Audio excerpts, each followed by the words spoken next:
Más de 200 años legislando por el bienestar de los colombianos. Recorriendo una historia política que consolida al Congreso como la casa de las leyes. En Voces del Senado, entérate de los debates, aprobación de proyectos, audiencias. Y toda la información de la actividad legislativa. Aquí comienza Voces del Senado.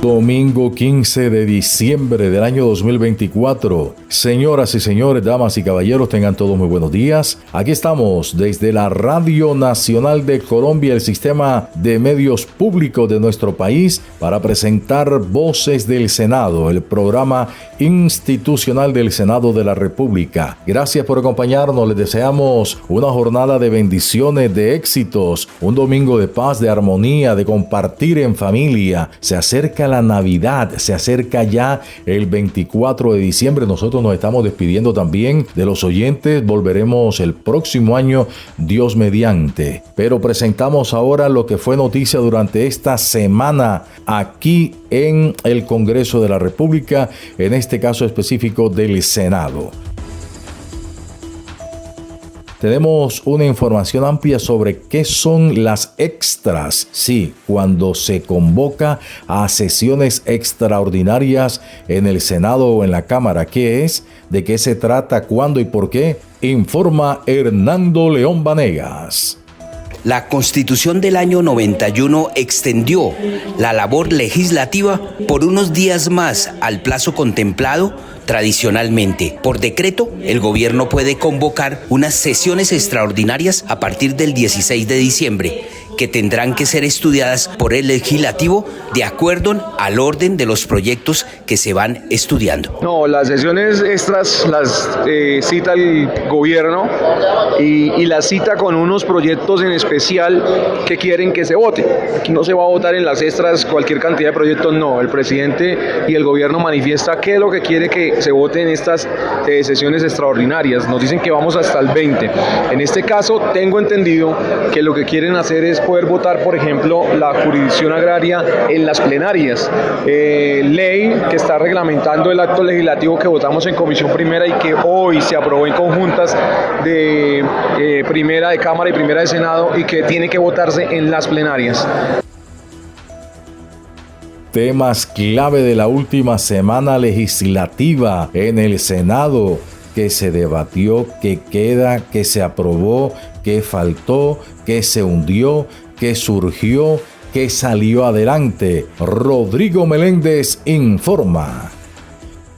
Hola Pepe, muy buenos días. Saludo para usted y los oyentes de la Radio Nacional de Colombia. El Senado de la República estuvo muy activo durante esta semana con propuestas, iniciativas y proyectos que fueron aprobados en primer o segundo debate en comisiones y en plenarias. La Ley Ordinaria de Jurisdicción Agraria fue aprobada en comisiones primeras del Congreso de la República. Su contenido está relacionado con los compromisos que adquirió el Estado colombiano durante la firma del Acuerdo de Paz en La Habana, específicamente con el punto número 1, invocando que esta ley hace justicia en el campo. El senador Fabio Amin explicó que la misma tendrá el objeto de resolver los conflictos por la tierra, base fundamental de la violencia que ha azotado el país por décadas. Colombia contará con operadores judiciales que podrán resolver los conflictos más elementales, pero también los conflictos sobre la titularidad, la tenencia, la posesión, los baldíos, las discusiones incluso alrededor de vecinos que tienen que establecer con claridad cuáles son los linderos, la tenencia de la tierra, y esto, ocupándose nuestros jueces y nuestros magistrados, será de gran ayuda para que pueda haber resolución pacífica a muchos de los conflictos de la zona rural del país. La senadora campesina Catalina Pérez del Pacto Histórico, quien fue lideresa de la Asociación de Usuarios Campesinos de Córdoba y vivió en el exilio en Austria por 21 años debido a las amenazas de muerte en su contra, celebró lo acordado. Para nosotros, esta ley de jurisdicción agraria juega un papel muy importante. ¿Por qué? Porque necesitamos jueces para dirimir y resolver los conflictos de la tierra, porque usted sabe, compañero, que el desarrollo de un país está en la reforma agraria. Todos los países del mundo que se han desarrollado se ha hecho la reforma agraria para que el campesino trabaje, pero usted sabe cómo ha sucedido aquí en Colombia con las políticas neoliberales, que le han dado prioridad a la economía extractivista y no a la economía del trabajo, a la economía de la productividad que esa la da la tierra. También se pronunció la ministra de Agricultura, Marta Carvajalino, al afirmar que esta es una herramienta que trae la posibilidad de resolver en términos muy cortos los conflictos en el sector agrario. El tema agrario en Colombia ha sido el origen de muchos de nuestros conflictos políticos y de los conflictos en territorio. Creo que haber llegado a acuerdos en lo fundamental sobre la justicia agraria nos permite augurar que vamos a transitar a la transformación del campo en Colombia. El gobierno ha cedido desde su propuesta inicial, hemos logrado construir rutas y alternativas que permitan que quienes tenían inquietudes queden tranquilos y hoy podemos decir, se mantienen los procesos agrarios en fase administrativa, unas decisiones que son controvertidas han pasado a fase judicial. Y ya cumplió todos sus debates en el Congreso y salió para sanción presidencial el proyecto de ley contra el ruido aprobado en el Senado. La ponente en el Senado, Andrea Padilla, afirmó que la ley no pretende acabar con tradiciones como el Carnaval de Barranquilla, sino frenar el abuso de vecinos y comerciantes que con el ruido perturban la tranquilidad ciudadana. Cuando el representante me presentó el proyecto, yo quedé alarmada con una cifra. El 70% de los registros en la línea 123 son por ruido. ¿Y a qué escala eso? Al conflicto e incluso al homicidio. Aquí lo que la gente tiene que entender es que no es que se va a acabar el Carnaval de Barranquilla, no. Lo que va a pasar es que el Ministerio de Ambiente va a establecer una política estricta de gestión acústica con unos sistemas de monitoreo, unas claras, criterios técnicos en materia de decibeles, y eso baja a los municipios. La ley establece multas para personas que van desde 8 a 16 salarios mínimos legales mensuales vigentes, es decir, de 10.400.000 hasta 20.800.000 pesos, y para comerciantes hasta el cierre definitivo del local más la multa. La iniciativa también busca el bienestar de los animales que sufren por el exceso de ruido, como ocurre con perritos y otras mascotas que buscan refugio bajo las camas cuando explota la pólvora en nuestras calles. Finalmente se aprobó de manera unánime el informe de conciliación para el proyecto de acto legislativo por el cual se fortalece la autonomía de los departamentos, distritos y municipios y se modifica el artículo 356 y 357 de la Constitución Política. El ministro Juan Fernando Cristo celebró que el Congreso le haya dado esta autonomía a las regiones en materia presupuestal.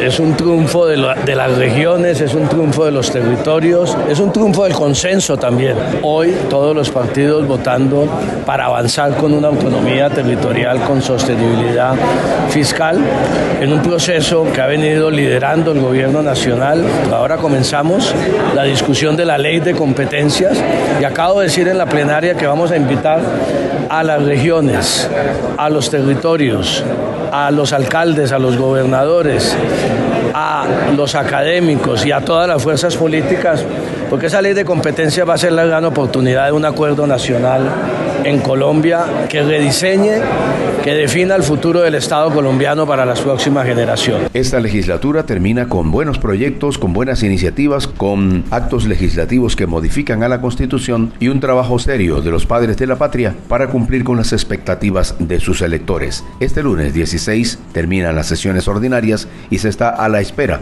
de convocatoria a extras por parte del Ejecutivo. Rodrigo Meléndez, Voces del Senado. Esta es la Radio Nacional de Colombia con sus 68 emisoras en el programa Voces del Senado, desde el Senado de la República. Conmemoración de los derechos, Este es un tema trascendental, un país donde debe respetarse cada día los derechos. Johan Nazar amplía la noticia. En el Día Internacional de los Derechos Humanos, varios senadores destacaron la labor y el compromiso por la protección y promoción de los derechos fundamentales que tienen todos los ciudadanos. especialmente los más vulnerables. El senador Julio César Estrada del Pacto Histórico y presidente de la Comisión de los Derechos Humanos subraya la importancia de ampliar la conciencia sobre los derechos fundamentales, haciendo énfasis en la integridad de estos derechos y su impacto en el entorno que los rodea. Debería ampliarse, ¿no? Debería ser una, si se quiere, una cultura, una acción de todos los seres humanos en recordar que eso es fundamental, respetar los derechos humanos, pero en su integralidad, no los derechos humanos vistos como una sola parte, es decir, en lo personal o en el individuo, sino en todo el entorno, todo lo que lo rodea, porque si se afecta, por ejemplo, no hay agua, se secan los ríos, no hay alimentos, no se pueden producir alimentos.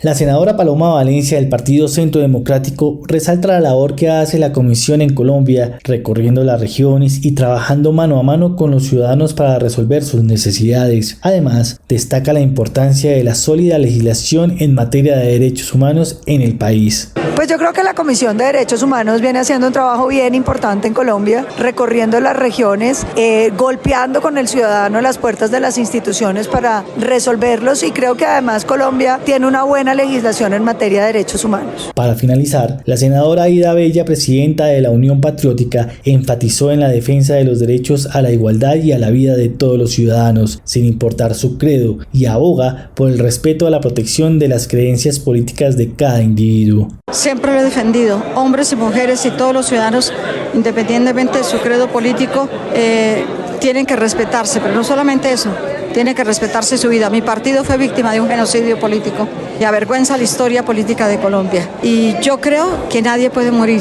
por sus creencias políticas.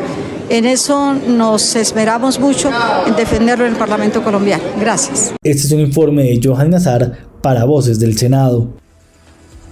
Avanzamos en esta jornada informativa de domingo 15 de diciembre con un tema trascendental si se tiene en cuenta la modernidad y el espacio que ha ganado las plataformas digitales.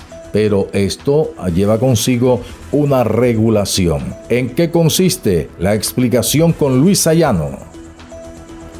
José Alfredo, muy buenos días. Recordemos que en la actualidad las plataformas digitales como Uber, Didi, Cabify, entre otras, operan sin un marco regulatorio claro, por lo que la iniciativa busca que los conductores puedan utilizar esas aplicaciones sin que se enfrenten a las restricciones dispuestas por la ley. Según lo explicado por el senador ponente Julio Elías Vidal, partido de la U, el proyecto busca garantizar el derecho fundamental a la libre movilidad de los colombianos y establecer un registro nacional de empresas y plataformas de intermediación.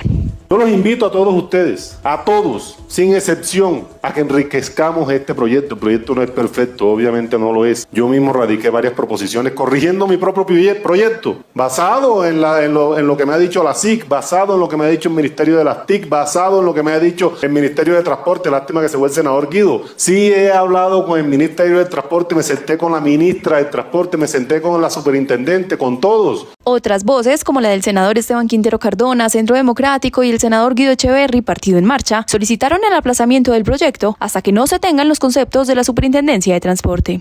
Me hace a mí proponerle, presidente, el aplazamiento de este proyecto de ley. Y aplazamiento del proyecto de ley porque no estoy en contra del proyecto de ley y la iniciativa, pero sí creo que debemos escuchar a los gremios en audiencias públicas, en mesas técnicas, en donde nosotros nos podemos llenar de más argumentos para poder así establecer nuestra posición.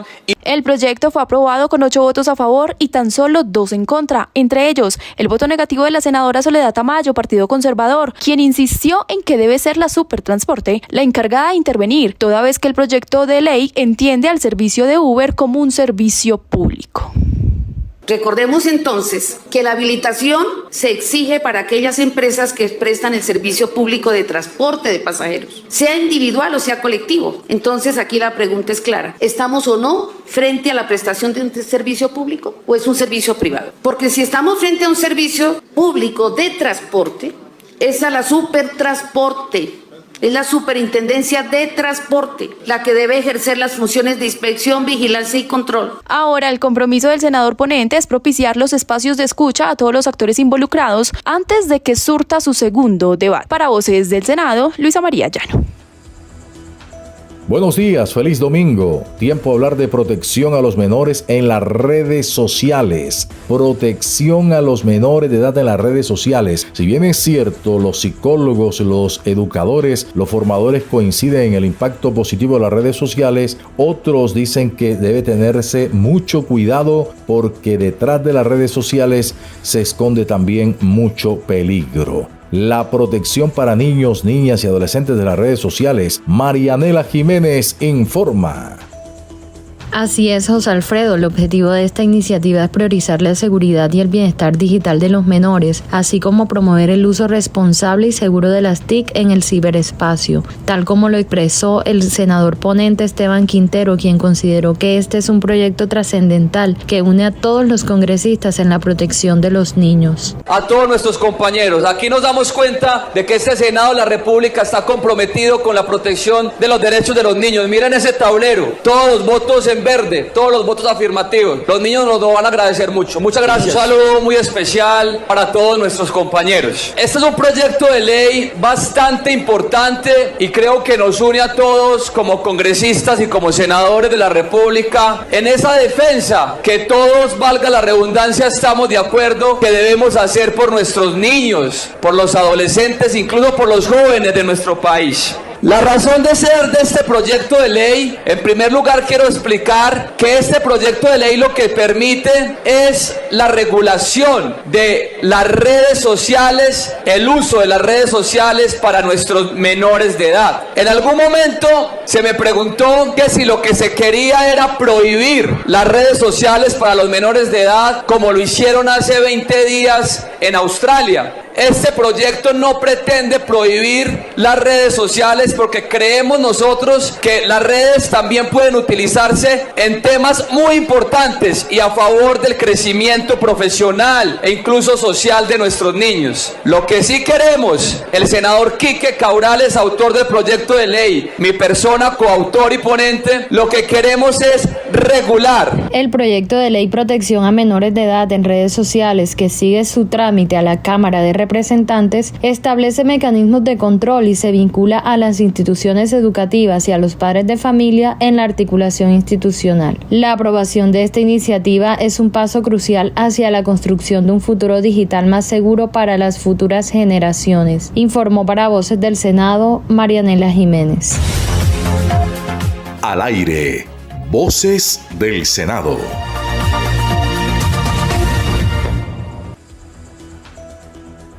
Tiempo para la nota musical dominical. Hablemos sobre el clarinete. Sí, Carlos Piña, el hermano de Juan Piña, uno de los máximos exponentes del clarinete en Colombia, y otras figuras que ejecutan este instrumento musical. La nota con el periodista Marlon Yepes. Cordial saludo para toda la comunidad que nos escucha nuevamente a través de la Radio Nacional de Colombia. En la nota musical de hoy hablaremos de un instrumento muy particular que seguramente muchos lo han escuchado o lo conocen, y es el clarinete, un instrumento de viento madera con una rica historia desde el siglo XVIII, que ha tenido un impacto significativo en la evolución musical, especialmente en América Latina y en Colombia.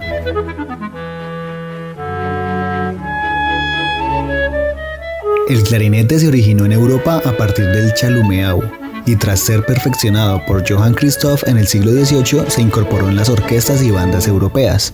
En el siglo XIX llegó a América Latina y particularmente a Colombia, donde se integró en géneros populares gracias a la fusión de influencias indígenas, africanas y europeas. En Colombia, el clarinete ha sido fundamental en estilos musicales como el porro, el vallenato y la cumbia. En el porro se destaca por sus melodías rápidas, mientras que en el vallenato complementa el acordeón y enriquece su sonoridad. En la cumbia se utiliza para aportar suavidad y melodía al ritmo sincopado. El clarinete también ha jugado un rol crucial en la cultura musical de Colombia, especialmente en festivales y carnavales, donde se expresa la identidad regional. En la educación musical, el clarinete sigue siendo un componente esencial en escuelas y conservatorios, formando parte tanto de la tradición popular como de los géneros contemporáneos como el jazz, donde fusiona influencias internacionales con los sonidos autóctonos del país. Su papel en la música de banda y en los festivales tradicionales resalta la conexión con la identidad cultural de las diversas regiones del país. Así, el clarinete no solo sigue siendo un instrumento de gran relevancia en el panorama musical colombiano, sino que también es un símbolo de la riqueza y la diversidad cultural de nuestro país. Marlon Yepes, Voces del Senado.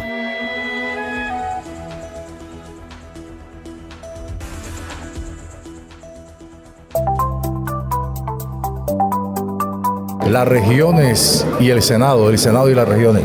Senador, después del trabajo legislativo martes y miércoles, ¿qué hace usted en el Magdalena, en Santa Marta y en el resto del país, jueves, viernes, sábado y domingo? Visitar a las comunidades, el diálogo permanente con nuestras comunidades, atender en la oficina todas las citas de las personas que se acercan, expresar preocupaciones por lo que acontece en el departamento del Magdalena, en el país, en otras regiones. Hace 15 días estuvimos en el eje cafetero, escuchando a la comunidad, y así vamos región por región, atendiendo la problemática y opinando en la medida en que uno puede, haciéndole ver al gobierno los inmensos problemas. Mire la crisis del ICT, mire los problemas de seguridad, mire las promesas incumplidas del gobierno nacional, el tema de los peajes, el alza en combustible, la preocupación de las madres porque sus hijos no tienen empleo, la violencia hacia la niñez, hacia la mujer, en fin, son tantos los problemas, las dificultades que nos toca escuchar en las regiones, en ese diálogo popular, que no alcanza el día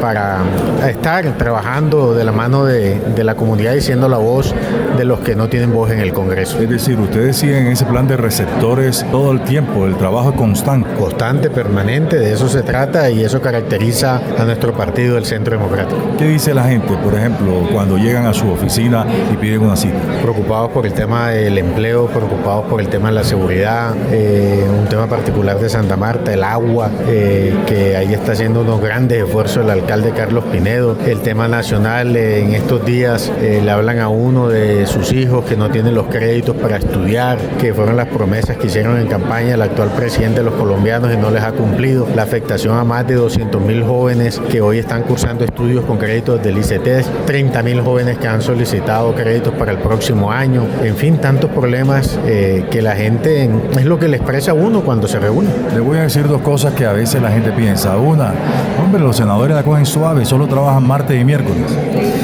Voy a hablarle de un tema personal. Por ejemplo, yo tengo unos eventos en los colegios de mis hijos. Todos los padres están con sus hijos, menos yo, porque estoy cumpliendo con la labor del Congreso de la República. No es fácil, pero es lo que nos gusta, es lo que escogimos y es lo que hay que hacer con dedicación y empeño. Y para los que dicen, los senadores se pierden, vienen, obtienen los votos y después necesita uno un alivio, una colaboración, una gestión y no aparece, ¿usted qué le responde? Bueno, uno responde por la actividad que uno desarrolla, no por la de los demás. Y la nuestra es permanente, es constante. No sé cuántos congresistas del Magdalena tengan oficina los 365 días del año a disposición de la comunidad. Yo sí la tengo. ¿Tiene una oficina dónde? En Santa Marta tenemos una oficina a disposición, no de ahora, desde hace muchos años, al servicio de la comunidad y de todo el que quiera ir a dialogar con Honorio. ¿Y cómo opera esa oficina? Por ejemplo, usted está hoy aquí, ¿quién está allá?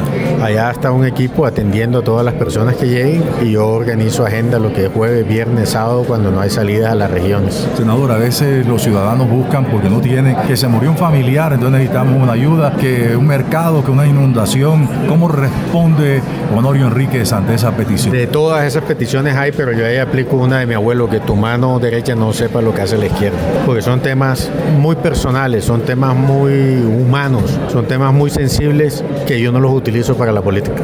Senador, y si hay unos sectores que dicen, bueno, pero bacano porque la elección es en el 2025, 2026 para el Congreso y ellos trabajan nada más los días de elecciones, es decir, en el contacto con la gente, la política es diaria.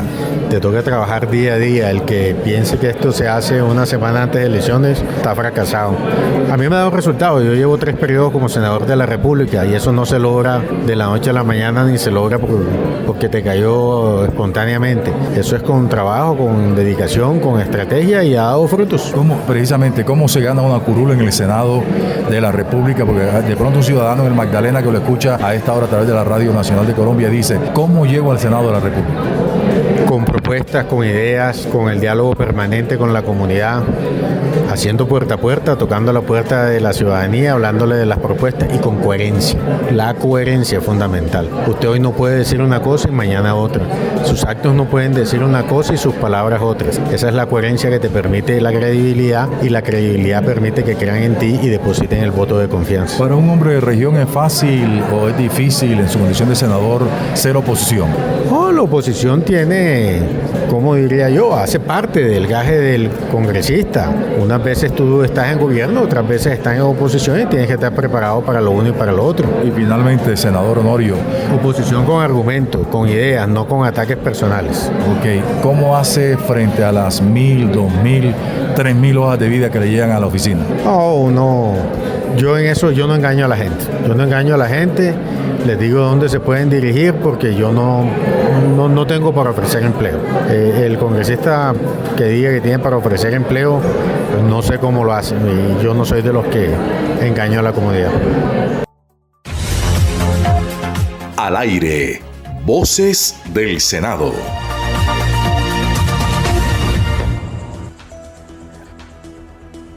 Amigos y amigas, gracias por acompañarnos hoy aquí en la Radio Nacional de Colombia, un espacio más de Voces del Senado, el programa institucional del Poder Legislativo en Colombia. Como siempre, es grato acompañarles y desearles lo mejor de la vida en nombre de Efraín Cepeda Saravia, el presidente de la corporación. Juan Francisco Balbuena es el jefe de información y prensa. Jorge Meléndez coordina este grupo de comunicadores encargado del espacio radial del Senado de la República. Nosotros les deseamos felices fiestas, una feliz Navidad 2024, un próspero año nuevo 2025, que la paz, la armonía, la prosperidad, la alegría, la unión y la fraternidad invada cada uno de los hogares del territorio nacional. Nosotros nos reencontraremos, Dios mediante, el próximo año. Ha sido un verdadero placer acompañarles durante todas estas emisiones en la Radio Nacional de Colombia y estaremos muy atentos al trabajo legislativo